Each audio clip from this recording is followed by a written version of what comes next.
Olá, bom dia a todos. Sejam todos bem-vindos ao nosso Café com o Evangelho. Eu sou Leila Rocha de Oliveira. E Roberto Antônio de Oliveira. Nós somos do Centro de Estudos Espíritas Allan Kardec, aqui da cidade de Olambra, cidade do interior de São Paulo, a cidade das flores. Hoje é 20 de novembro de 2020, 10 horas da manhã, e como todas as manhãs nós temos esse encontro muito especial, quando sempre trazemos um super convidado, só que essa semana nós não trouxemos apenas um. Trouxemos vários convidados durante a semana. Bom dia, Arnaldo, seja bem-vindo. Os amigos vão chegando, os amigos dos dois planos da vida, isso é muito bom. Mas nós vamos dar início ao nosso bate-papo, começamos ontem falando sobre Ana Prado, falando sobre aqueles entes queridos que foram abrindo essas fronteiras, os dois tios maternos, e começamos a falar também da sua da mãe que fez parte, falamos do seu casamento, falamos que os filhos, 4 filhos, e os filhos tinham os nomes até um pouquinho complicados, eram nomes assim que Eurídice, Erastótenes, Antonina, Dinamérico, e o pai, porque o marido foi aquele que foi o apoiador, o sustentador para o seu trabalho que iria se desenvolver. O nome do marido era o Eurípides Prado. E o Eurípides Prado, na adolescência, já desperta, começa a conhecer as obras de Kardec. Quando casa com a Ana Prado ainda estava meia reticente. Vêm os filhos, e aí ele começa a perceber o quê? Os mais velhos, ontem nós falamos sobre isso, já aqueles mais velhos na adolescência estavam se inclinando aqui, Roberto. Para o materialismo. E sabemos que a proposta que Allan Kardec sacramentou ao trazer a codificação foi de que o materialismo seria o principal inimigo a ser atacado pelo espiritismo, não as pessoas, mas os seus hábitos consumistas. Então, os jovens despertando já para a vida, chamada vida de relação, na adolescência, e então eles têm uma forte tendência para o materialismo, o consumismo, e aí o pai percebeu isso, os pais, né? E o que eles fazem? Então, passou a frequentar as reuniões espíritas locais no intuito de levá-los, mais ou menos como diz assim, olha, onde vai a corda, vai a caçamba. É uma reflexão sobre os equívocos e males do culto exclusivista da matéria, porque ser materialista é uma coisa, cultuar o materialismo vai bem adiante, né? Então, esse culto era extremamente nocivo. Mas será, ontem nós encerramos falando isso, será que deu certo? Será que deu certo o pai Eurípides Prado ter levado os filhos para participar das reuniões espíritas? E aí, Roberto, será que deu certo? Meio barro, meio tijolo, como diria em Minas. Porque, no princípio, eles não demonstraram grande interesse pelo assunto, que até é natural, né? Nós vemos nos templos, nas casas espíritas, nos centros espíritas, nas instituições, quantas pessoas chegam lá e não se interessam. Claro, não eram espíritas antes, aqueles que lá chegam, muitas vezes, já são espíritas de outros tempos, mas com o desenvolvimento das atividades mediúnicas de quem? Da mãe dos adolescentes, Ana Prado, nós vamos encontrá-los, aos seus filhos, portanto, tempos depois, perfeitamente ajustados às tarefas espíritas, que, aliás, deve ser uma prática a ser abraçada por aqueles que se dizem espíritas, são as chamadas práticas. Exatamente. E o Eratóstenes, Eratos. Eratóstenes, Não vai confundir com o Erasto, né? O espírito, né? Eratóstenes. O Eratóstenes, com todo o respeito, que foram grandes trabalhadores e com muito carinho que nós falamos sobre eles, mas aí eles passaram. Então o Eratóstenes começou a cooperar assiduamente com a organização das reuniões. A Antonina, que era outra filha, servia de intermediária a diversos espíritos pela psicografia mecânica e depois se tornou uma trabalhadora do Centro Espírita Caminheiros do Bem. A Alice tocava o piano. Não era Eurídice?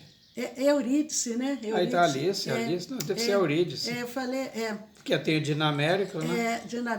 A Eurídice, ela tocava ao piano durante as sessões.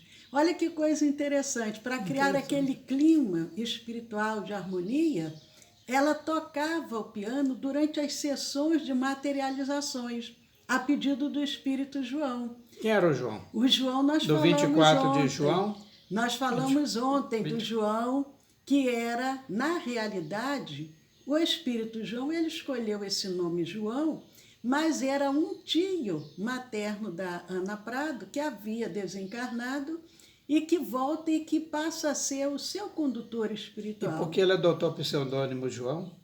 Eu não sei, por que você sabe? Foi no dia 24 de junho, e era uma data antiga, né, consagrada a São João. Então, lá no dia 24 de junho, ele se manifesta, tem a primeira comunicação com ele, e aí pode me chamar João. Então, veio daí. Até para não criar um certo embaraço, né? O tio da média, será que é, será que não é? Que eu acho que era Firmino o nome. Mas então, nessas reuniões de materializações, a pedido do Espírito João, a filha tocava piano. E após a desencarnação da Ana Prado, a filha continua colaborando também no Centro Espírita Caminheiros do Bem. Eles nós falamos, o pai, o Eurípides Prado, era jornalista, chegou a ser, na função hoje de prefeito, exerceu várias atividades. Então ele era um homem culto e, como um homem culto, também transmitiu isso a seus filhos. E a família Rebelo e a família Prado, nós vimos os tios da Ana Prado, eram fiscais, aduaneiros, então eram pessoas de posição social, classe média. Então eram pessoas cultas, esclarecidos, reconhecidamente dignos, eram pessoas do bem. Então, inúmeros membros da família, tanto da Ana Prado quanto a família Rebelo, que era Ana Rebelo, quanto a Prado, porque em função do casamento, essas famílias, tanto a família Rebelo Prado, quanto Carvalho Rebelo, Albuquerque Prado, elas integravam as fileiras espíritas naqueles dias. Foi assim, uma equipe espiritual que vieram juntos com o mesmo propósito, reencarnar naquela região ali do norte do país e trabalhar para aquele espiritismo nascente. Isso foi assim muito, muito importante. E é interessante, Leila, porque eles, vinculando-se ao espiritismo, eles não ficaram somente na teoria. É certo que os fenômenos de materialização, eles tiveram o seu momento e ainda tinham naquele tempo, até para sacudir as estruturas do materialismo e dizer, olha, os que vocês chamam de mortos estão muito bem vivos. Mas então eles, membros dessa família Rebelo Prado, e reencarnados com tarefas específicas, né? Lembremos que o patriarca Eurípides não estava mais a Ana Prado. Então esses que o sucederam, antes de reencarnar, já vinham com esse propósito. Então comprovariam na prática da vida além túmulo que aqui permaneceram por muitos anos, sofrendo ainda a incompreensão de uns e a intolerância de outros, sempre, porém, arrimados numa fé raciocinada, que é o que nos propõe o Espiritismo. E não distanciaram-se daí, agora pagaram o preço. E todos nós ainda pagamos, né?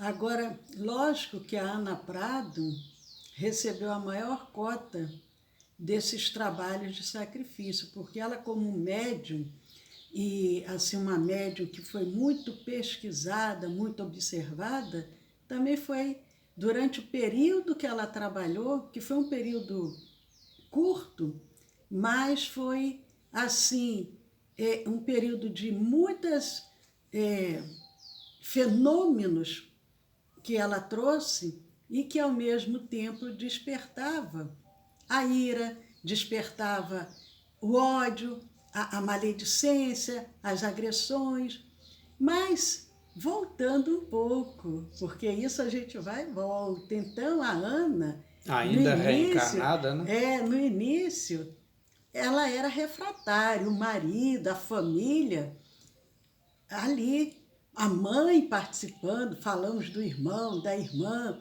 mas ela era refratária. Ela não foi logo de imediato assumindo, participando. Bom dia, Gleice. Participando das primeiras reuniões. Não. As reuniões ali realizadas pelo marido, os 2 filhos mais velhos. E o que ela fazia, Roberto? Fala assim, olha, eu tenho mais o que fazer do que ficar com isso aqui, tá? Olha, eu tenho que botar a panela no fogo. Olha, não tem máquina de lavar, tem um tanque, né? Tem muita roupinha. E olha, o tempo parece que vai chover, então hoje eu tenho que começar mais cedo. E por aí vai, né? Varrer a casa, né? Preparar. Exatamente. Ela sempre alegava afazeres domésticos E olha, Leila, ou né? descrença, Ela né? descrença. Na descrença, muitas vezes, nós né? depositamos também as nossas recusas, né? Em face do trabalho que nós devemos fazer na seara espírita. Mas finalmente, porque tem um finalmente, numa tarde de domingo e tomada de surpresa, ela não teve como se esquivar e participou da reunião. É porque os espíritos de lá falam assim, está demorando muito, né? Mas vamos aproveitar, vamos saudar aqui os nossos porque às vezes está naquele tic-tac, tic-tac. Aí eles vão falar assim, olha, tic-tac, tic-tac. Mas tudo bem, vamos lá. Arnaldo está falando, tudo bem para você também, Arnaldo. Marli.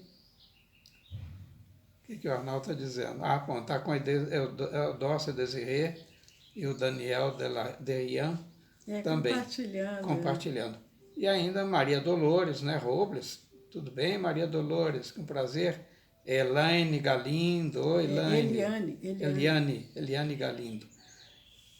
E o Arnaldo, mais uma vez. Né? Ele disse que ele disse que a ligação está cortando. A nossa internet está razoável, né? Mas não podemos dizer que seja 100% garantida.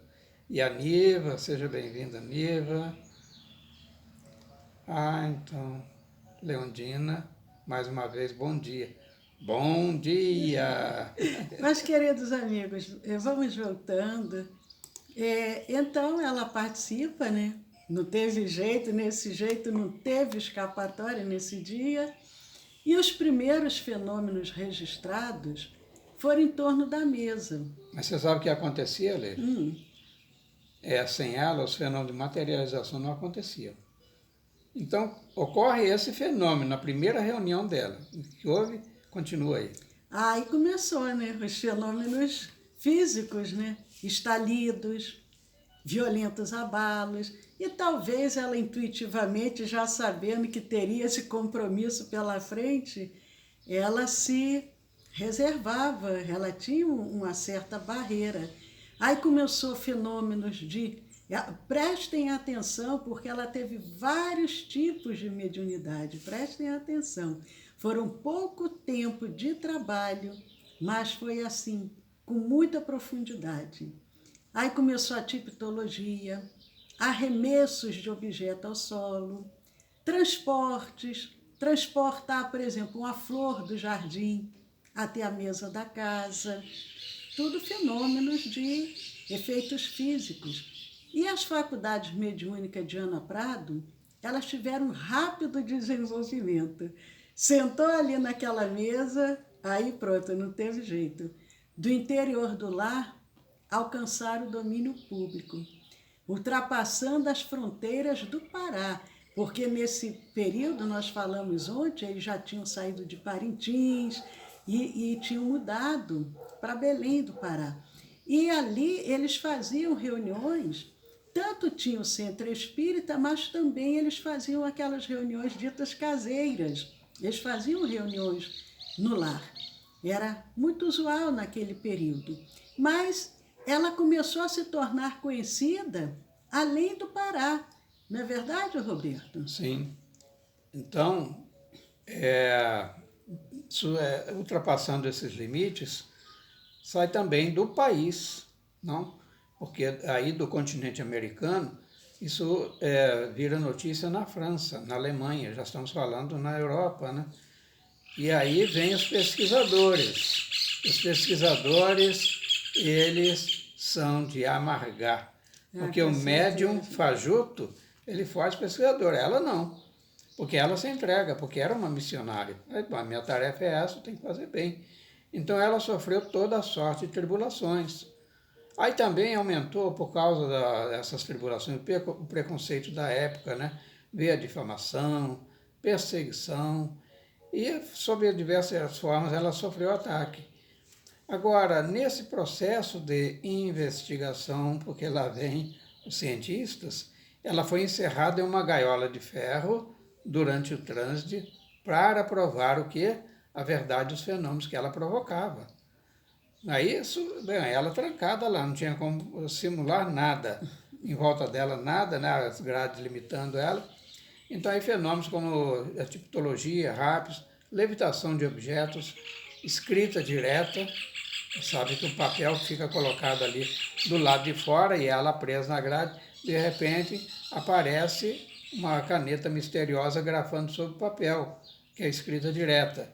Sonambulismo, e ela é sonambúlica, então ela comunicava-se com os outros e reportava o que estava acontecendo, além do transporte, desdobramento, desmaterialização e ainda aparecimento de luzes espirituais, a psicofonia, a audiência, ou seja, aqueles dons a que o Paulo se referia, uns têm esse, outros têm outro, assim, mas aí surgirá no Brasil, no futuro, a Ana Prata, que vai ter todos esses daí, e mais alguma coisa ainda. E é muito interessante que nesses fenômenos aconteciam fenômenos de materialização, olha que coisa interessante. E eram mais de um espírito ao mesmo tempo que se materializava, porque nós sabemos que para o espírito se materializar, o médium doa o ectoplasma e o espírito se materializa. E ela conseguia materializar mais de um espírito ao mesmo tempo. Fenômeno. Fenômeno. Não é? Muito interessante. É realmente surpreendente, impactante. Agora, teve uma vez, porque muitos, quando não compreendem os princípios espirituais, não conseguem, às vezes, entender, mas se ela tinha tantas possibilidades, o médium adoecer, o médium, às vezes, fazer uma cirurgia, como o Divaldo Franco fez uma agora recente. Eu não acredito em nada disso. Acontece as pessoas falarem isso. E teve um dia que ela era como um ser humano, como o corpo físico, também manifestou... O corpo é imperfeito, né? Manifestou um problema. E aí, Roberto, o que aconteceu? Então, ela teve um abscesso na boca, e aí ela foi operada ainda em transe por um espírito de médico materializado. Leila, só falando sobre o fenômeno de materialização, nós recordamos que a a Raquel, foi a filha do Federico Figner, né? Desencarna, e depois ele, Figner, vai com a esposa, a Esther, vai para Belém para estar com a Ana Prado, e o espírito da filha se manifesta, fica lá durante 2 horas. Nós vamos falar sobre muito, isso muito, também, muito tempo, né, gente? Então o João, que era o espírito orientador da produção mediúnica e todo médium, ele tem que ter do outro lado alguém que o sustente, né? Então esse era o João, que é o espírito, era o seu mentor. Então ele tratava-se ainda do seu tio materno, que já falamos, né, que é o Olímpio de Carvalho. É o Felizmino. Felizmino. Né? Felizmino Olímpio. Então, ciente dessa interessante fenomenologia produzida pela médium Francisca Jataí, a psicografia cutânea, O que é isso? Então, é interessante esse Aí esse fiquei fato. confuso, explica aí. Esse fato é o seguinte: a Ana Prado, ela tomou conhecimento que tinha uma outra médium, que de repente a gente até depois fala sobre ela também, que era Francisca, a Francisca Jataí. A Francisca Jataí, entre outros fenômenos, ela conseguia produzir a psicografia cutânea. E aí a Ana Prado ficou ciente disso, ficou curiosa, ficou interessada. E a Ana Prado pede ao espírito João, que era o seu orientador, o seu mentor, que ela também queria tentar uma experiência idêntica. E aí o espírito achou que era um pedido justo e ele fala, então, tudo bem, vamos tentar sim. E aí faz a experiência. E aí o que acontece nessa experiência, Roberto? então, cutânea porque tem a ver com a epiderme. Com a pele, ou a né? cutis, né? Mas, enfim. E aí ele escreveu nos braços dela, da Ana Prado, o seguinte, Deus e João. Esse fato foi publicado na revista Reformador, da FEB, né, no dia 1º de novembro de 1921. Então, olha, o cesteiro que faz um cesto faz um cento. Então, se faz o mais difícil, esse mais fácil. Então, ele não titubeou. Eu confesso que eu não conhecia esse fenômeno. Não, também não, até que eu vi assim. E é um fenômeno muito interessante. Agora, ele escreveu na pele dela, Deus e João. Mas a gente não sabe os detalhes, se ficou tipo uma, como é que se fala? Tatuagem. Uma tatuagem, ou se foi escrito momentaneamente, depois desapareceu. Eu acredito que foi escrito momentaneamente e depois desapareceu, porque senão a outra médium, a Francisca, ia ficar toda tatuada, né? Mas o fenômeno psicografia na própria epiderme. E deu certo também com a Ana Prada. Mas o Roberto estava falando, nós falamos semana passada, do Frederico Figner. Quem não assistiu, pode assistir depois lá na nossa playlist, lá do nosso Café com o Evangelho. Mas o Frederico Figner, a primeira filha dele, a primogênita, que era a Raquel Figner, ela falece. Ora, logicamente que aquilo foi uma dor intensa, principalmente a mãe ficou assim, desequilibrada. Então, ele sabendo da existência da Ana Prado no Pará, e ele faz o retorno, porque vocês lembram que o primeiro estado onde o Frederico chega, quando ele chega ao Brasil, é em Belém do Pará. Aí ele vai com a família para o Pará, fica lá durante alguns meses para poder acompanhar esse fenômeno e ver se a filha se materializava. E aí esse que a Roberta está dizendo. Aí ela aparece, a Raquel Figner, e essa materialização dela, assim, atingir altíssimas perfeição, porque, e realizou também, através da Raquel, notáveis trabalhos em parafina. O que era o trabalho em parafina? Aquela parafina fervente, que se você enfiar a mão ali, você vai se queimar, mas o espírito não queima. Então, quando ele enfia a mão naquela parafina, ele tira a mão e ali fica o molde da mão da pessoa. Além da mão tinha o pulso, né? Ele envolvia até aqui dentro da parafina. Fica ali. Então desmaterializa-se, fica aquele molde. Não ali. Quebrava o molde e ele ali ficava aquele molde. Tem, inclusive, no Rio de Janeiro, no centro... Ai, meu Deus, agora me fugiu o nome. Acho que é André Luiz o nome do centro, que tem lá esses moldes de parafina, de reuniões de materialização, não realizadas pela Ana Prado, realizadas pelo Peixotinho. Isso. E ali a Raquel, como o Roberto diz, fica durante 2 horas. E a mãe... Mas não é parada não, Leila. Ficar olhando assim, a conversa. É como se estivesse reencarnada momentaneamente. A materialização de espírito é isso. É assumir um envoltório físico temporário, né? Momentâneo, não é temporário, é momentâneo. Mas aí a mãe diante daquilo, vê que é a filha, né? Vê e se consola de ver com a presença ali da filha, né?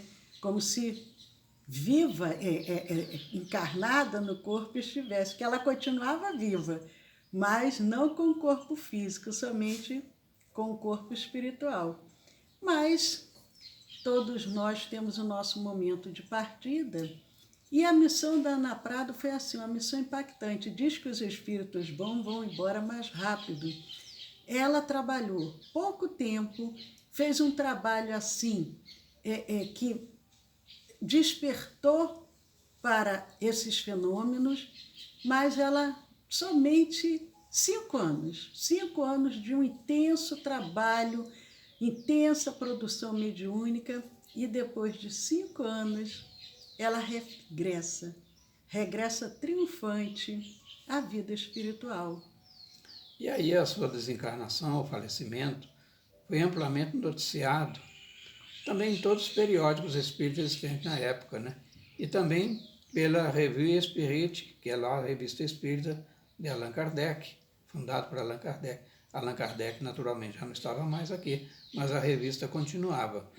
Então ela contava 39 anos quando desencarna.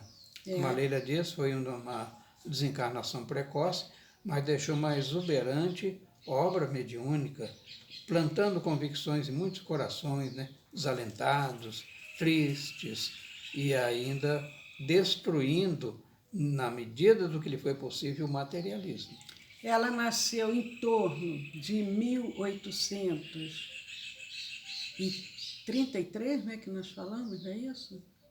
Agora não me lembro. 1839 anos depois. 39. E agora tem 33, não é isso que eu tinha dito que ela nasceu? É 33 ou é 83? É 83. 83. Ela nasce em 1833, 30 anos, 39 anos depois, 1922. 1922, ela desencarna. Então foi assim, ela desencarna em 1922 e em 1955, mais de 3 décadas depois, ela desencarnando em 22, quando foi no dia 24 de fevereiro de 1955, ela retorna, agora como espírito, através do médium Francisco Cândido Xavier. Francisco Cândido Xavier recebe uma mensagem do espírito Ana Prado. E aí esta mensagem está no livro Instruções Psicofônicas. Esse livro foi editado pela FEB, e eu acredito, Leila, que ainda tenha para download. Eu não cheguei a pesquisar, não, mas acredito que sim. Então, ela traz a mensagem observação oportuna. Inclusive, essa mensagem tem na internet, quem desejar até ler, porque esse instruções psicofônicas eram assim várias reuniões mediúnicas que eles foram gravavam, eram mensagens em áudio, e depois eles transcreveram, tornaram um livro. E é nessas instruções psicofônicas, nessa bela noite, no dia 24 de fevereiro de 1955, a Ana Prado traz essa mensagem, observação oportuna. Porque instruções psicofônicas são instruções que os espíritos desencarnados, eles utilizando dos médios disponíveis ali, eles vão trazendo muitas mensagens de alento, bom ânimo, de soerguimento, de esclarecimento e até como temas para estudos também. Mas, queridos amigos, nosso tempo já ultrapassou de muito, mas a nossa gratidão a todos esses espíritos que reencarnaram ali no norte do país, a nossa gratidão a Ana Prado, que com 5 anos de trabalhos intensos, mas valeram por muitas reencarnações, que nós possamos também aproveitar ao máximo, mesmo aquele que às vezes já está numa idade mais avançada, mas enquanto aqui estivermos, procurarmos trabalhar de acordo com as nossas possibilidades mas o que fizermos com amor, com vontade, com dedicação, para que a gente possa, ao retornar vitoriosos, assim, com aquela sensação do dever cumprido. Consegui, fiz o melhor que eu podia. Os benfeitores que ao meu lado estiveram durante toda a minha trajetória reencarnatória vão estar felizes porque eu me dediquei ao máximo. É o que nós desejamos nessa manhã de hoje, não é verdade, Roberto? Esse é o epílogo de uma trajetória de uma médium que, entre nós, ela pagou o seu preço. Foi uma trajetória meteórica, mas se nós não rebuscarmos nos arcanos da história do Espiritismo no Brasil, nós corremos o risco de perder essas referências. E elas nos são muito preciosas pelo conteúdo intenso que nos foi trazido. E também aprendemos sempre. Mas é muito bom compartilhar isso com vocês, porque não seria justo que somente nós, né, lêssemos. Olha que coisa linda. Então estamos experimentando hoje o vigor das redes sociais que nos permitem levar a rincões mais distantes, diferentes e de pátrias diferentes também a mensagem reveladora do Espiritismo, que é o Espiritismo, o cristianismo redivivo. É verdade, queridos amigos, hoje é sexta-feira, não temos nenhuma live à noite, mas amanhã, sábado, 10 horas da manhã, nós temos evangelização para a família, para a criança, e ao final nós teremos o passe à distância, a magnetização das águas, das medicações. É verdade, Arnaldo, os pássaros lá fora também estavam participando do nosso café. É tão lindo, né, Arnaldo? Eles cantando, louvando a natureza. E nós precisamos também louvar a natureza. E agora está com cara de primavera mesmo, viu, Arnaldo? Choveu, as flores desabrocharam. Agora, domingo, excepcionalmente, o nosso Evangelho no Lar, ele vai ser transferido, porque nós fomos convidados para dar uma palestra no Centro Espírita Vovô Nestor, no mesmo horário. Mas nós faremos, ao final, uma vibração também, ao final da nossa preleção, lá no Centro Espírita Vovô Nestor. Então, vocês entrem lá, Centro Espírita Vovô Nestor, que é um centro muito querido aqui de Campinas, cidade aqui próxima a Olambra, e nós vamos fazer a nossa palestra no domingo às 10 horas da manhã. Então, vocês, ao invés de entrarem pelo SEAC Olambra aqui, vocês entrem lá no Centro Espírita Vovô Nestor para acompanhar a nossa palestra, que nós vamos fazer o diferente nesse domingo, atendendo a um convite de uma amiga muito querida. Mas amanhã aguardamos vocês às 10 da manhã e domingo lá no Vovô Nestor também juntos. E segunda-feira estamos negociando para ver qual vai ser o palestrante não, o convidado do nosso Café com o Evangelho. Vamos ver, estamos negociando, mas seja bem-vindo, Cleire, seja bem-vindo. Muito bom estarmos aqui juntos, queridos amigos.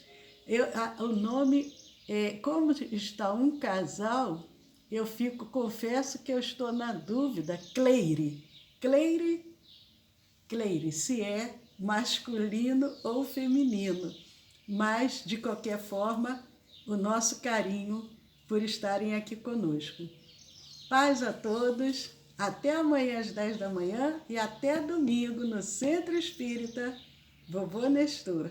E quanto a mim, voltaremos a nos ver na segunda-feira. É verdade. Com um convidado ou uma convidada. Olha, eu acho que as mulheres estão mandando, hein? Acho que eu vou convidar uma mulher. A Leila está na dúvida ainda, mas vocês serão naturalmente brindados com essa nova convidada, ou esse novo convidado. Então, até lá, se Deus quiser, um bom fim de semana para todos.